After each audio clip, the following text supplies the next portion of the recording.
देखिए next video में हम देखेंगे हेलो एरीन के निर्माण की विधियाँ।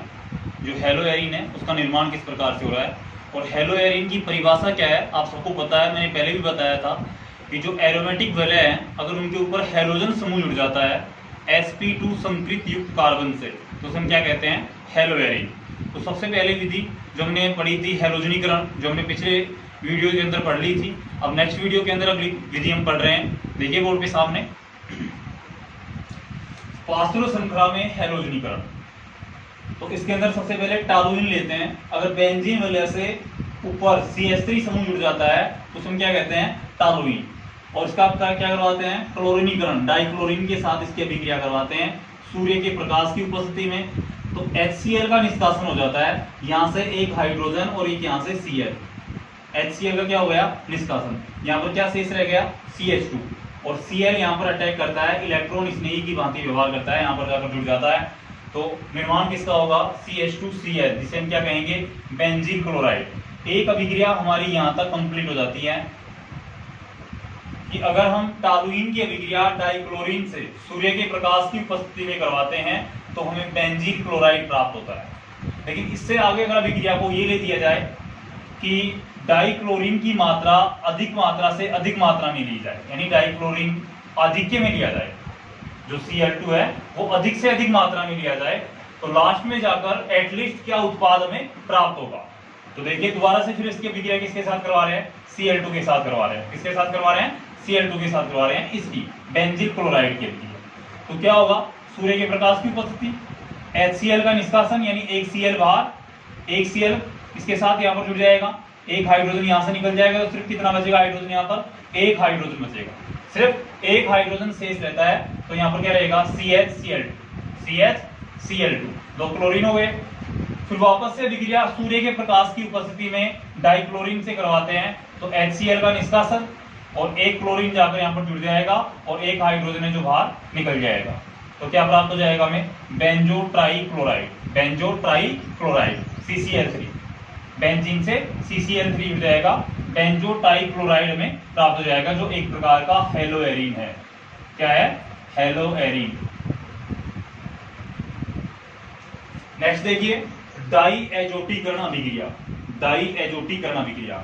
डाई एजोटीकरण क्या है, ये क्वेश्चन 2017 बोर्ड एग्जाम में आया था, राजस्थान बोर्ड एग्जाम में 12th क्लास के अंदर।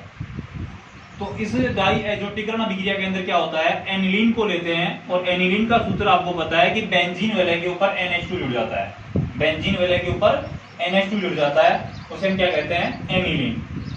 एनिलीन की अभिक्रिया नाइट्रस अम्ल HNO2, क्या नाम है इसका, नाइट्रस अम्ल, और HCl, और HCl इसका नाम क्या है, हाइड्रोक्लोरिक अम्ल, हाइड्रोक्लोरिक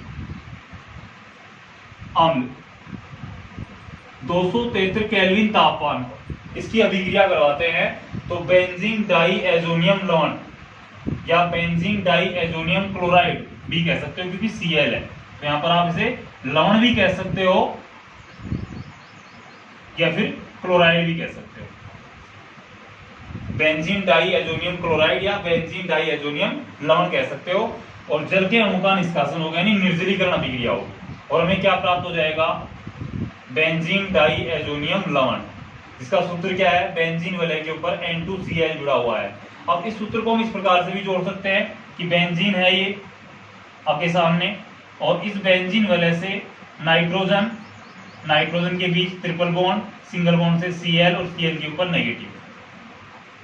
इस प्रकार से इसको जोड़ सकते हैं खोलकर, और इस प्रकार से इसे जोड़ सकते हैं। तो सुविधा के अनुसार आपके लिए ये ठीक रहेगा N2Cl, बेंजीन के ऊपर क्या जुड़ा हुआ है, N2Cl जुड़ा हुआ है। इस सूत्र के चक्कर में आप थोड़े से फंस जाओगे। वैसे दरअसल आपको इस तरह से भी, इस तरह से, ये जो मैं गोले के रूप में ले रहा हूँ इसका मतलब ये है, आपको मैं बार बार बता रहा हूँ, एक छोड़कर एक द्विबंध, यानी एक डबल बॉन्ड यहाँ पर है, फिर यहाँ पर छोड़ दो यहाँ पर आ जाएगा, यहाँ छोड़ दो यहाँ पर आ जाएगा, इसका मतलब ये। नेक्स्ट अभिक्रिया है सेंडमायर अभिक्रिया, सेंडमायर रिएक्शन जिसे बोलते हैं। ये आपके 11वें लेसन में भी आएगी, 12वें चैप्टर में भी है और 13वें चैप्टर में भी है। सेंडमायर अभिक्रिया और गाटरमान अभिक्रिया दोनों सेम होती हैं, गाटरमान अभिक्रिया और सेंडमायर अभिक्रिया। तो सेंडमायर अभिक्रिया के अंदर क्या होता है कि जो बेंजीन डाई एजोनियम क्लोराइड है, बेंजीन डाई एजोनियम क्लोराइड है, उसकी अभिक्रिया HCl के साथ करवाते हैं Cu2Cl2 उत्प्रेरक की उपस्थिति के अंदर, तो हमें क्लोरोबेंजीन प्राप्त होता है और N2 और HCl का निष्कासन हो जाता है। किस प्रकार से देखिए,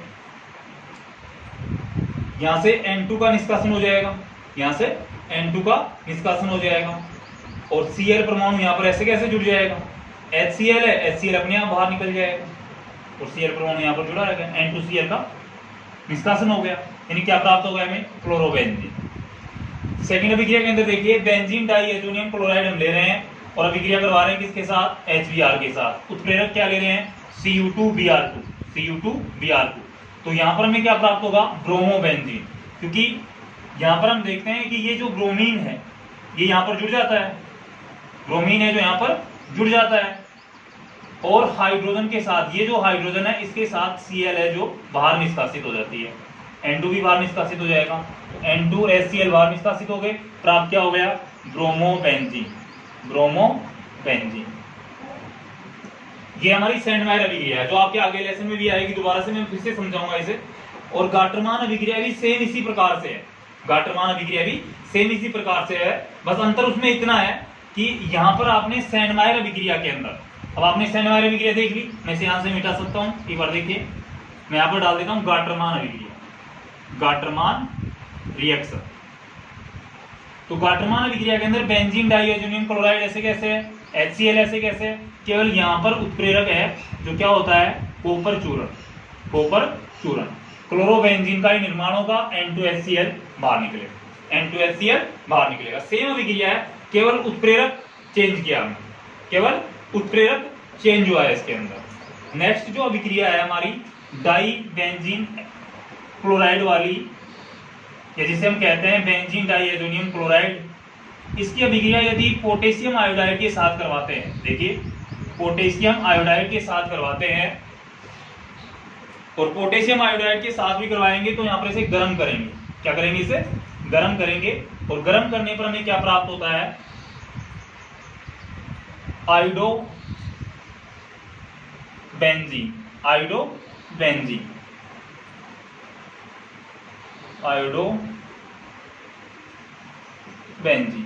साथ में N2 प्लस KCl का निष्कासन होगा, यहाँ N2 प्लस KCl का निष्कासन हो जाएगा, क्योंकि N2 यहाँ पर ऐसे कैसे निकल जाएगा, KCl निकल जाएगा और आयोडीन है जो यहाँ पर आक्रमण करेगा, अटैक करेगा, तो आयोडीन यहाँ पर ऐसे कैसे जुड़ जाएगा इसके साथ, तो किसका निर्माण हो गया, आयोडोबेंजीन का।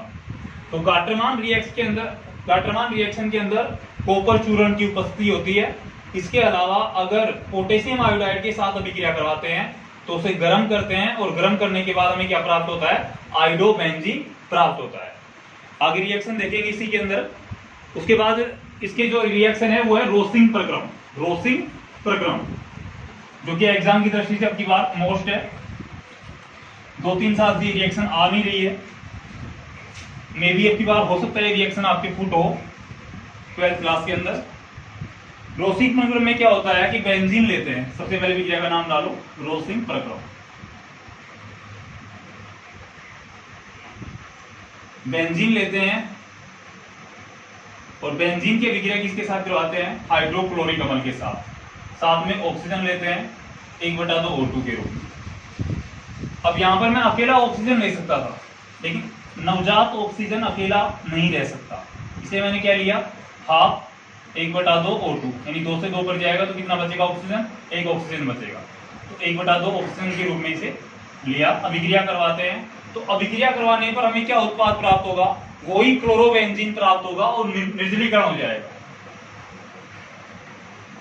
बेंजीन है, यहाँ पर Cl, अब CS क्या रह गया, देखो यहाँ पर Cl जुड़ गया था, यहाँ पर हाइड्रोजन है, ऑक्सीजन है शेष, यहाँ पर क्या, यहाँ पर ऑक्सीजन है शेष यहाँ पर। अब आप कहोगे सर 2 हाइड्रोजन कहां से आ गए, यहाँ पर तो हाइड्रोजन एक ही शेष है ना, और बाहर क्या निकल रहा है, H2O, निर्जलीकरण हो रहा है, यानी 2 हाइड्रोजन बाहर निकल रहे हैं, जबकि हाइड्रोजन यहाँ पर एक ही शेष है। जब Cl यहाँ पर अटैक करता है तो Cl जब यहाँ पर जुड़ेगा तो यहाँ से हाइड्रोजन बाहर निकलेगा, यहाँ से हाइड्रोजन बाहर निकलेगा, तो एक हाइड्रोजन तो ये रहा और एक हाइड्रोजन यहाँ से जो बाहर निकला वो H2 और एक ऑक्सीजन ये रहा, एक ऑक्सीजन ये रहा। तो H2O यानी कि जल के अणु का निष्कासन हो गया। इस अभिक्रिया को हम क्या कहेंगे? रोसिंग प्रक्रम। क्या कहेंगे? रोसिंग प्रक्रम। मोस्ट है, VVM डाल लेना इसके ऊपर, वेरी वेरी मोस्ट। इसके बाद जो रिएक्शन है वो है हुन्स-डीकर अभिक्रिया, जो आपको मैं पहले भी पढ़ा चुका हूं, लेकिन वो एलिफेटिक के रूप में पढ़ाई थी मैं। हुन्स-डीकर रिएक्शन, हुन्स-डीकर रिएक्शन। तो हुन्स-डीकर रिएक्शन के अंदर क्या होता है कि मोनोकार्बोक्सिलिक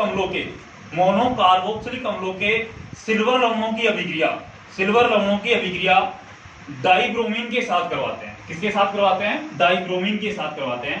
तो हमने सबसे पहले एरोमेटिक वैले ली, ये एरोमेटिक वैले यानी बेंजीन के रूप में, यहां पर जुड़े हुए हैं COOAG। अभिक्रिया किसके साथ करवा रहे हैं? Br2 के साथ। उपस्थिति किसकी है? कार्बन टेट्राक्लोराइड की, CCl4 की। उपस्थिति किसकी है? कार्बन टेट्राक्लोराइड, CCl4 की। तो हमें उत्पाद के रूप में क्या प्राप्त होगा? देखिए, ब्रोमोबेंजीन। किस प्रकार से?